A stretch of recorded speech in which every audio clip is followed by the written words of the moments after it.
So I thought I would come on and just give you a couple of tips for passing the mock test. And you will find all kinds of information out there on YouTube.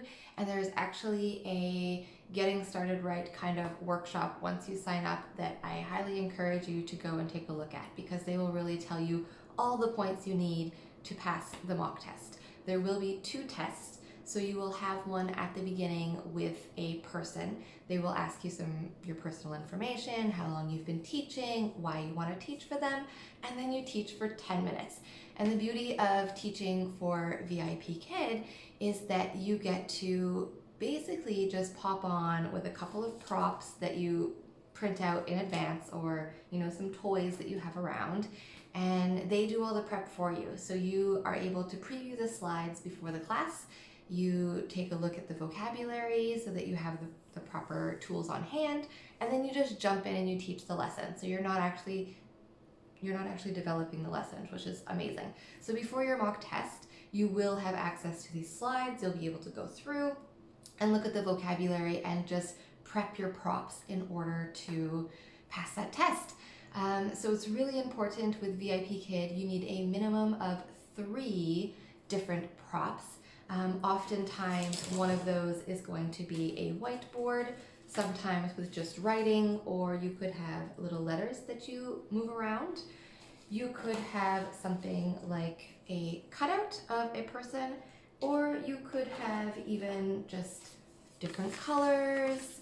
We like to work a lot with different puppets, especially when you have those hesitant kids or kids that don't understand well. It's really great to be able to ask a question, and if they aren't understanding, like, what's your name? And they don't get it, well, then you can refer to your puppet. Hi, what's your name? Unicorn. Hi, Unicorn.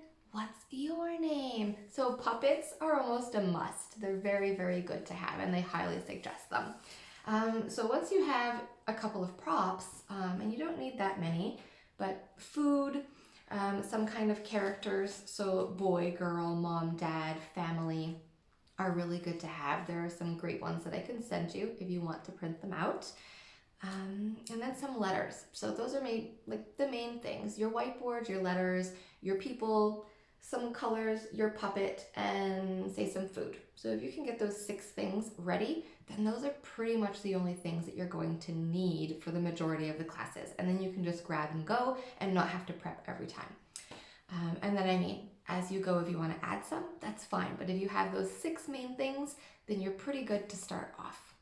In addition to this, they are very big on wanting external rewards. So they have reward systems built right into the software, and I'll be able to share with you a quick little video about what the software looks like. But having that external reward is something that really keeps the kids engaged.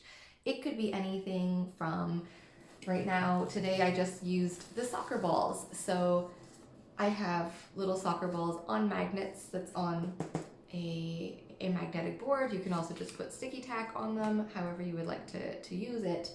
And then you can engage with them saying, when you do a good job, you get a soccer ball.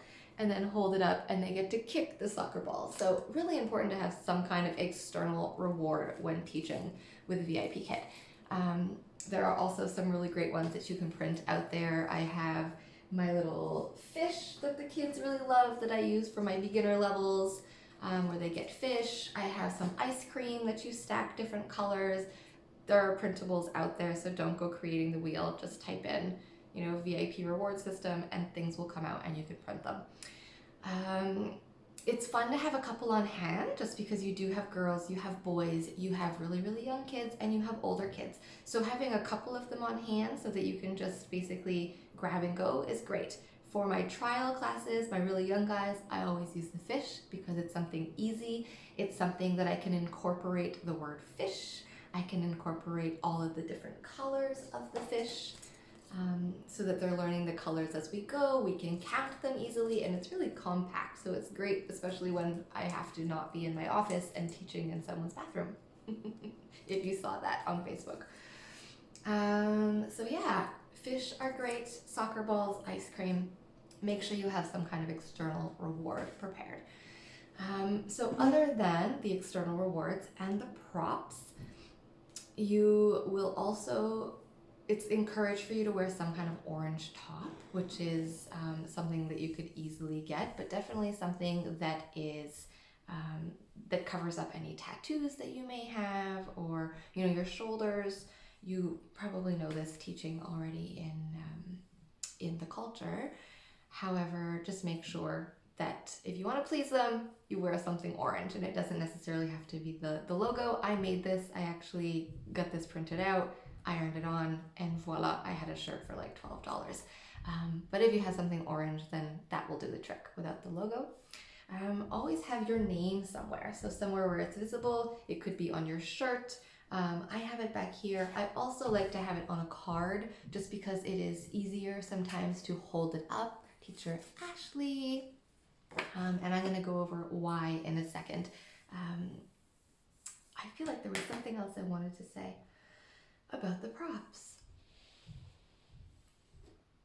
Anyhow, lighting is another thing. So props, lighting, and your external reward, they're very picky on shadows and good lighting. So if you're able to be in a room that is brightly lit, bring any lights that you have close to you so that you have a nice lit face, so that there aren't a lot of shadows behind you. That is definitely something that they look at in the test, believe it or not. We want to have something that is very appealing. So some kind of decor in back of you doesn't have to be extravagant. At home, I have things on the wall that are permanent, but here I just grabbed a simple backboard and I put some decorations from the dollar store, my name and Dino, and that's it. So that's good. It's something that's simple, not distracting, but has color and makes it look a little bit more warm and like a classroom. In addition to these things, the way that you present yourself is also something that is important. So I'm going to just demo to you a little intro that you will need to do when you are teaching, and definitely very important for you to practice this before having your mock test. So when you enter the classroom, your camera is going to come on and you're simply going to go, "Hi, I'm teacher Ashley. What's your name?" So using TPR, if you're familiar with it, really gesturing, being able to visually show, "I am Ashley. What is your name?" And always having that open palm so that we're not pointing, because pointing is not always accepted.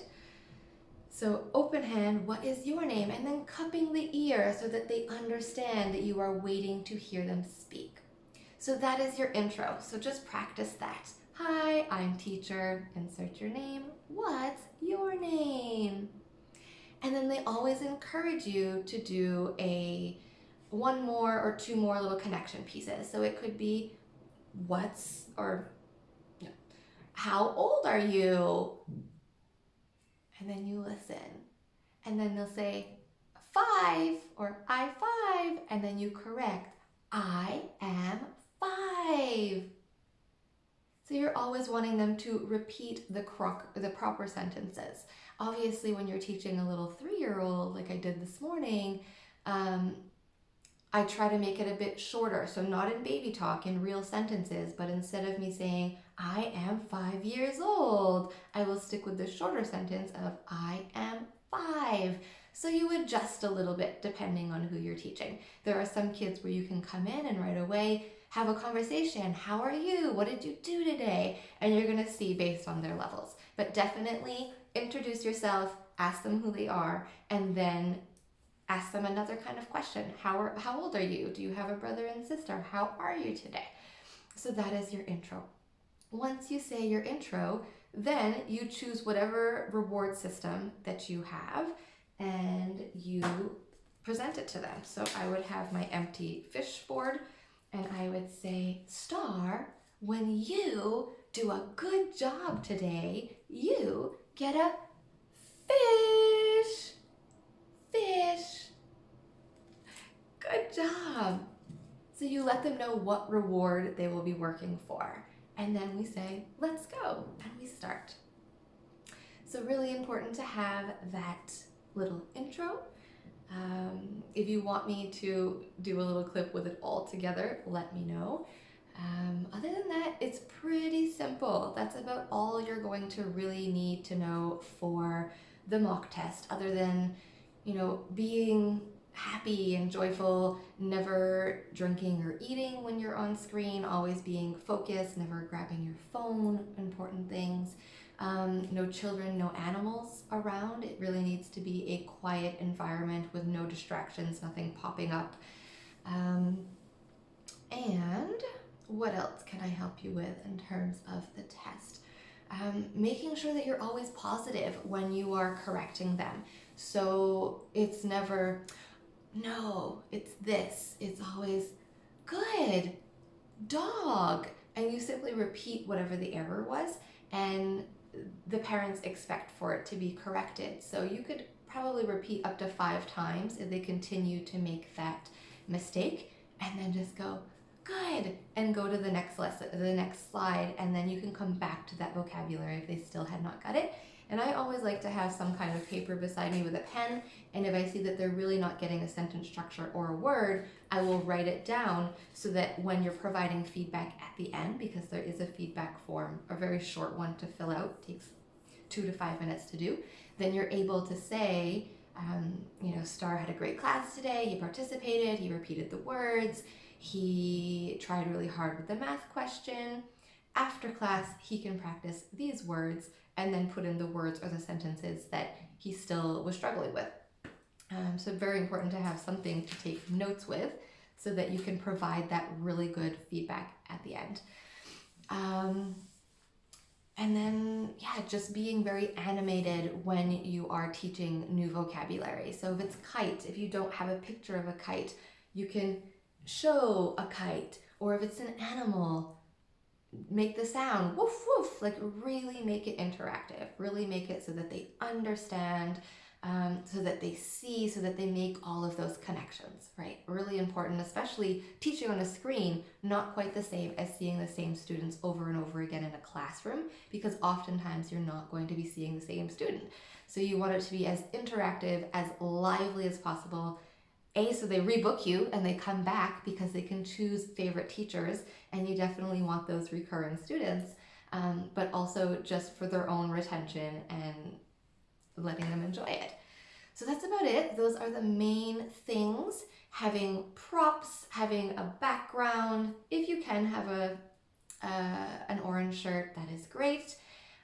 Being very animated and using TPR, having that external reward, and making sure to say that nice intro, I am teacher so-and-so, what is your name? Cupping the ear, having a smile. Ask them one more question, how old are you? And then maybe going into today, when you do well, you get and show the reward. So I hope this helps. If you have any other questions, don't hesitate.